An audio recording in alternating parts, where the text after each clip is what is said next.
Hello everyone, I'm Bruffy1322 and welcome to another iRacing episode. This is the third race of the first round, if you like, that you saw the first two races of in the previous episode.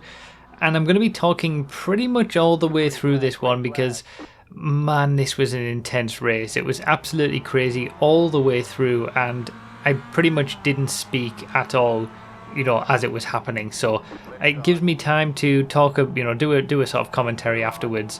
And we started off in this race already with a bit of a crazy crash that went on behind me there. And at the time I wasn't entirely sure whether that was me, but it turns out it was one of those sort of first lap things where I got a bad start. I need to fix my starts in the Mazdas. I need to learn what to do again since they did change it a little bit, change the car behaviour in between seasons.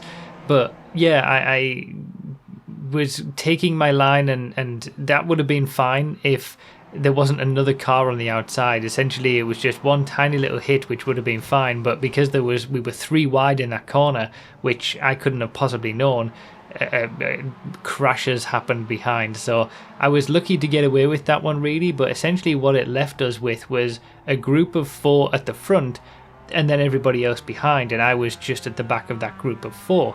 Now this group of four, we all qualified first, second, third and fourth, so we're the positions that we're in right now in the race are the positions that we qualified in, and it was all incredibly close in the qualifying. As you might have seen in the clip at the very start of the video, it was basically a tenth of a second separating all four of our lap times, and then there was a bit of a gap to the qualifying from fifth place onwards. So it was always us four at the very front, but we were all separated by such a small amount of lap time that it seemed like we were all on the same sort of pace, and that seemed to be the case throughout the race as well, because pretty much all the way through the race we couldn't be separated. And I'm just sort of at the back of this phone. At the time, obviously early on in the race, I didn't really know how it was going to go, but I was thinking I didn't really want to sort of stay at the back for too long, because I start to lose a bit of time. If I get caught up in battling the guy in the yellow, we lose a bit of time to the front too, and by the time you might get through, say halfway through the race, you've lost so much time that you're not going to catch up to the front two anyway at that point. So I kind of wanted to, I knew that everybody was so close on pace with this top four group, but I wanted to at least try and get in the mix a little bit and not just sort of sit back and let things happen in front, because who knows what might happen and I might end up way down the order anyway.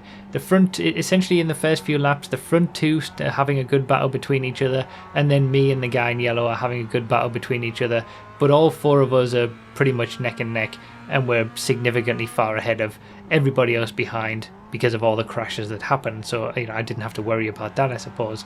But yeah, it was unfortunate at the start there. I take responsibility for that, but it feels like it was one of those things that happens at the start of races. I couldn't possibly have known that we were three wide, and I was just taking my line going out wide. It was an innocuous hit which would have been fine, but because there was another car on the other side, it caused mayhem. But yeah, I'll use this to sort of, as I mentioned at the start of the previous episode, I want to talk a little bit about why I continued with the Mazdas, as I try to get an overtake done here, but it doesn't quite pay off because I don't have the speed on the straight. I want to explain a little bit about why I wanted to do Mazdas, because I guess there is a certain I don't want to say stigma to it, but a certain sort of idea that you do your rookie Mazdas for your license to be able to get a higher license. You pretty much only need to do 3 or 4 races, as I did at the very start of this series, and then you get your D license, you get out of rookies, and then you go on and do something else. And to be fair, I did do that. We've obviously seen as part of this series, I moved into the Ferrari GT3 and I did some races there, but honestly I never felt truly comfortable with it, and I think I just kind of came into doing iRacing with the mindset that I wanted to take things a bit slower and gradually learn my way through, and just getting straight out of the Mazdas straight away and going into something else, it kind of went against that a little bit. So I just thought, you know what, let's go back to basics. Let's do a full season of this rookie Masters, get comfortable with the racing, get comfortable with the car, and then take it from there and see what I want to do beyond that. And this is kind of a rite of passage that I feel like I want to go through, to do a full season of rookie Masters rather than just jumping out of it and going into something else straight away. It's also, probably the most populated one because everything on it is sort of included in the membership. You don't need to buy any extra tracks or anything like that. So I'm sort of testing myself against the biggest fields.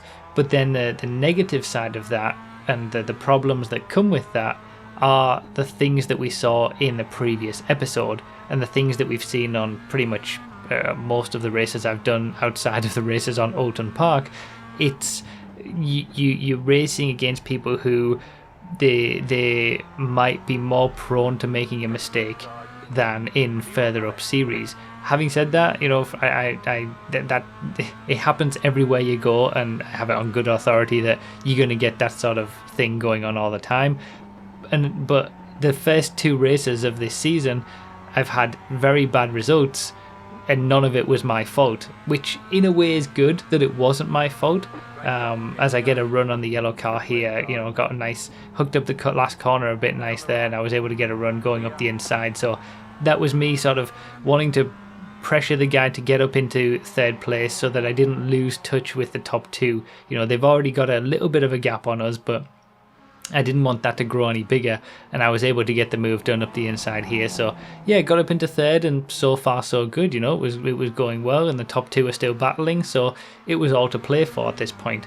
So yeah, as I was saying, in a way it's a good thing that the issues that I had in the last 2 races weren't my fault. It wasn't me putting my car onto the grass with a mistake and crashing somebody else out. I was just the unlucky person who got crashed out by other people.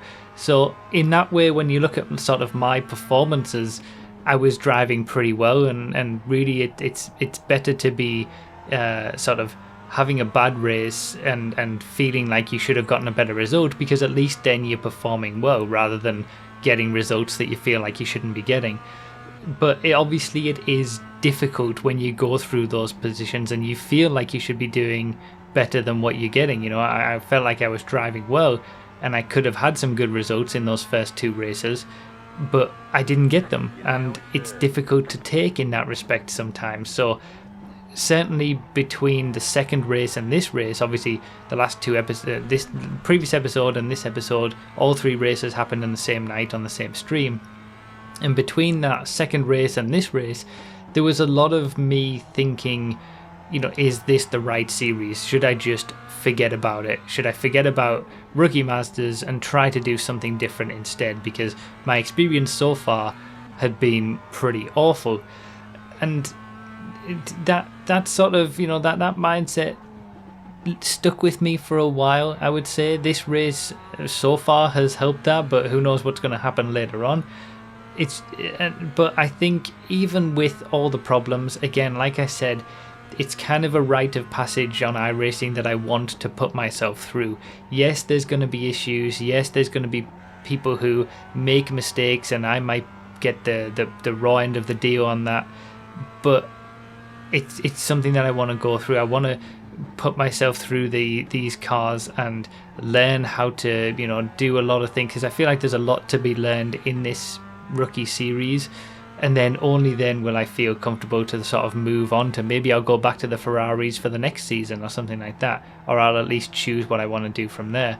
So I am going to stick with it regardless. It's just I have to take it into the mindset that there is going to be a bit of luck involved, probably both positively and negatively, and I've just got to not worry about it too much. It is just in my first season, it's an introductory season, and I'm just getting to grips with everything. So yeah, it's been a good race so far, this one. This race was certainly at this point making me feel better about it, because I think once you get up into a group like this, there's 4 of us all at the front, nose to tail pretty much all the way through the race, and this is what I joined iRacing for, this kind of experience, to be racing closely together with people on similar skill levels. Obviously, I also want to gradually improve my skill level as well, and hopefully get into higher splits and things like that, and just get better and better. But the idea, obviously, that the way that iRacing works is it always matches you with people that have the same iRating as you, or similar iRating, so you're always generally going to be racing with people on your skill level, and that obviously produces the closest racing, because you're always going to be with people who you're going to be able to race nose to tail like this with. And now we've got, those two guys up in front, they're battling with each other. It looks like the guy in second place is slightly quicker than the guy in first, but first place is doing a very good job at defending, and they've slowed each other down. That's allowed me to catch up with some, clean laps behind, and I'm dragging the guy who I overtook, who's in fourth place, along with me, and all four of us are just at the front having a great race. And this is the beauty of proper racing, and this is what I got into it for. I want more of this. I wanted more of this, and yeah, it was a great race that has so far made me feel like, yeah, I'm going to have some bad races, obviously, but I'm going to have some great races as well. And I guess, in a way, the bad races also, add to the entertainment value as well for you guys. If something crazy happens, well, hey, it might ruin my race, but at least it'll make a good video. So at least I've got that in my mind as well. Not all is not lost, and if I don't perform very well, at least something crazy might have happened that'll make it interesting anyway. Let me know, by the way, if you guys are still enjoying the iRacing stuff. I'm really loving it. I'm really happy to be doing a full season now, and I'm able to do a race every week. I've got it planned out. Pretty much every Saturday morning I'm going to be doing these races, and new track every time, learning and then making videos. So there's going to be a new iRacing video every week. I'm really looking forward to it. And late defensive move there from first place, you might have saw. He is defending well, but he's defending hard, and that was almost over the line, and it actually even allows me to get up into second place. If you remember from the previous episode, somebody took me out in that exact same situation, but obviously the guy who's now in third place in the black Mazda, he knew what to do in that situation. He did the right thing. He didn't just put on the throttle pedal and put on the acceleration and spin around and into me. So it's nice that there are some people who know what to do and can control their cars when they go off a little bit. So he lost a position from that. Obviously he was battling first place, did a really hard defensive move there, came over quite late, and that obviously put off the guy in the black car a little bit, sent him out wide, and I was able to get up into second, and now I'm right on the tail of the leader, which, I've been watching this battle between first and second for a good few laps now, and I know that this leader is defending quite well, but also that he's under a lot of pressure. He's been defending since the start of the race. Now, I went into the back of him there. That was obviously my mistake, and I let off the accelerator to let him go, sort of thing. I didn't want to get an advantage from that. I almost lose the position in second place because of that. There's a back marker there that we're overtaking as well, but I do manage to defend well to keep that second place. And I realised that, I think that was a moment where I realised that I can do this. I've come from fourth place, I've stuck with these guys, first place is under a lot of pressure. I started to get that belief that I can do this. I can overtake this guy. At least, I might not be able to. It might not happen. The opportunity might not present itself. But the way that I braked around that corner at a later point, and if that opportunity presents itself in a place where I can actually make an overtake, I could quite easily do that. So I'm not giving up in any way. This is really exciting. At the time, I was just not speaking at all on the stream because it was just so intense all the way through this race. It's been nose to tail between the four of us, and I've come from fourth to third to second, making the progress, and now I'm right on the tail of the leader coming up to the last few laps. And there's only 3 laps left, well, 2 laps and the rest of this one, and it was really bubbling over very nicely. to be an exciting end to the race. So what I'm going to do is shut up at this point. I'm going to let you watch it as it happened, and then I'll come back after the race is done. We'll watch a replay of the final lap as well, and I'll talk more and we'll discuss it there. Enjoy.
Flag, nice and smooth. Stay on the right. You're in first. Clear. Car right. Keep to the left. Still there. Still there. Clear.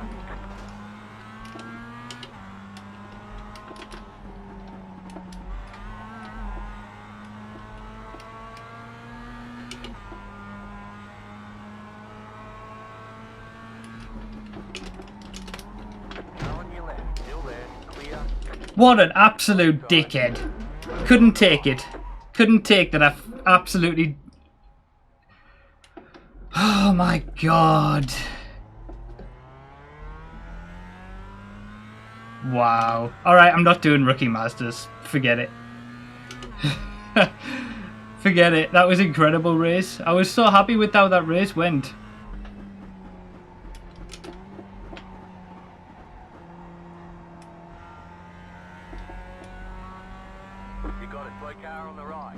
Well, that is unfortunate. Huh. Alright, there's the checkered flag. Great job, you did really well. I can't believe it. I feel like I'd done so well.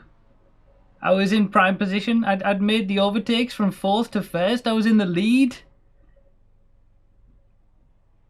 I thought that was a good overtake going into the final corner on the second to last lap, coming on to the last lap.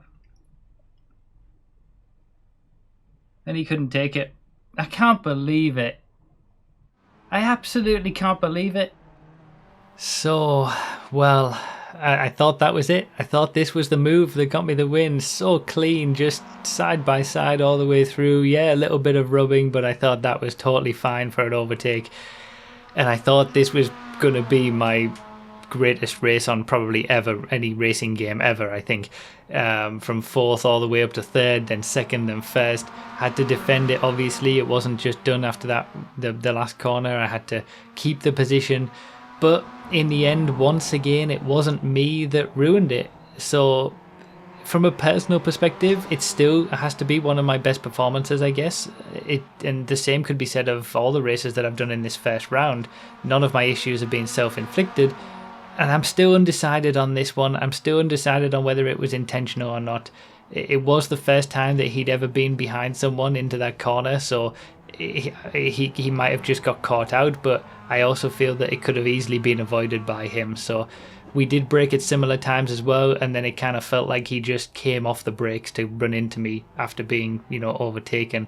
So, it's one of those things where it's more of a case of this is racing sometimes. All those thoughts of, am I really doing the right thing by being in these Mazdas, came back, but I'm going to stick with it and hope for better races in the future. I'm going to push on, and we've still got plenty more racing to do. So I'll leave you to finish the rest of the video and the footage as it was and my immediate reactions at the time. But thank you guys so much for watching. Let me know if you're still enjoying this series. And yeah, thank you guys so much for all the support. That's a fair enough overtake in my book. Nothing wrong with that at all. Side by side, all the way through. Managed to hold it on the attack. Yeah, he left the door wide open. And then...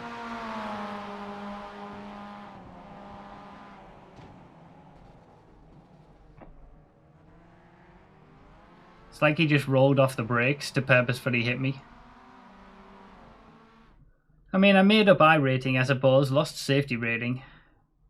The best laps for the top 4 there were... we were still in split 4, but the best laps were all so close. Look at that. It was such a good race until that. I'm so disappointed. Oh, man. 2 corners away from glory.